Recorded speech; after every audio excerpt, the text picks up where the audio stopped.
Hi, my dear aspirants. I am Naru Shankarachari. Today we are discussing about standard books for UPSC CSE. What is the standard books?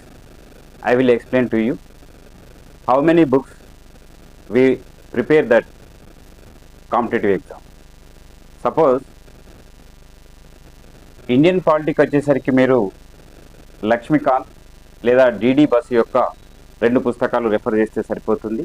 అంతేకాకుండా geography విషయానికి వస్తే GC Liang physical geography కోసం మాజిద్ హుస్సేన్ గారి latest edition చదవండి. మీరు దాంతోపాటు NCERT 6 to 12th books కనుక చదివి జాగ్రఫీకి సంబంధించినటువంటి నోట్స్ ప్రిపేర్ అవుతే సరిపోతుంది. మరియు ఎకానమీ విషయానికి వస్తే మనం ఏ ఇయర్ అయితే అపేర్ అవుతున్నామో ఆ ఇయర్ సంబంధించినటువంటి సోషియో ఎకనామిక్ సర్వే మరియు లేటెస్ట్ బడ్జెట్, దీనితో పాటు రమేష్ సింగ్ గారు కావచ్చు మరేదైనా మీకు నచ్చినటువంటి ఆథర్ యొక్క లేటెస్ట్ వర్షన్ చదవాలి. ఎకానమీ విషయంలో ఎప్పుడు కానీ లేటెస్ట్ ఎడిషన్ చదివితే అప్డేటెడ్ మనకు డాటా దొరుకుతుంది. కాబట్టి ఈ విషయం మర్చిపోకుండా మీరు లేటెస్ట్ ఎడిషన్ మాత్రమే తీసుకొని ప్రిపేర్ అవుతూ ఉండాలి. అంతేకాకుండా మీరు economic and political weekly paper ద్వారా కూడా సమాచారాన్ని లేదా నోట్స్ని సేకరించుకోవచ్చు. మరియు మోడర్న్ ఇండియన్ హిస్టరీకి వచ్చేసరికి రాజీవ్ ఆహిర్ లేదా బిపిన్ చంద్ర యొక్క పుస్తకాలు చదివితే మీకు చాలా ఉపయోగకరంగా ఉంటుంది. మరియు ఆర్ట్ అండ్ కల్చర్, ఈ ఆర్ట్ అండ్ కల్చర్కి నాకు తెలిసినటువంటి మంచి పుస్తకం నితిన్ సింఘానియా గారు మార్కెట్లోకి విడుదల చేయడం జరిగింది. అలాగే మీరు ఎన్సీఆర్టీ బుక్స్ లోపల కూడా కొంతవరకు సమాచారం లభిస్తుంది.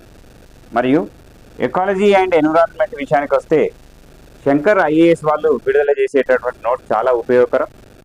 వాటిని మాత్రం చదివి మీరు అప్డేటెడ్ విషయాలు ఏవైతే వార్తల లోపల మీకు లభిస్తున్నాయో వాటిని కూడా మీరు సినాప్సిస్ రూపంలో రాసి పెట్టుకోండి.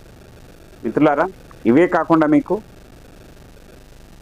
అనలిటికల్ రీజనింగ్కు ఎంకే పాండే, అలాగే వెర్బల్ అండ్ నాన్ వెర్బల్ రీజనింగ్కు ఆర్ఎస్ అగర్వాల్, జనరల్ ఇంగ్లీష్కు రెనైన్ మార్టిన్, మరియు ఇంకా చాలా పుస్తకాలు ఒక 5-6 ఉన్నాయి. అవి కూడా మీకు వివరిస్తాను ఫ్రెండ్స్.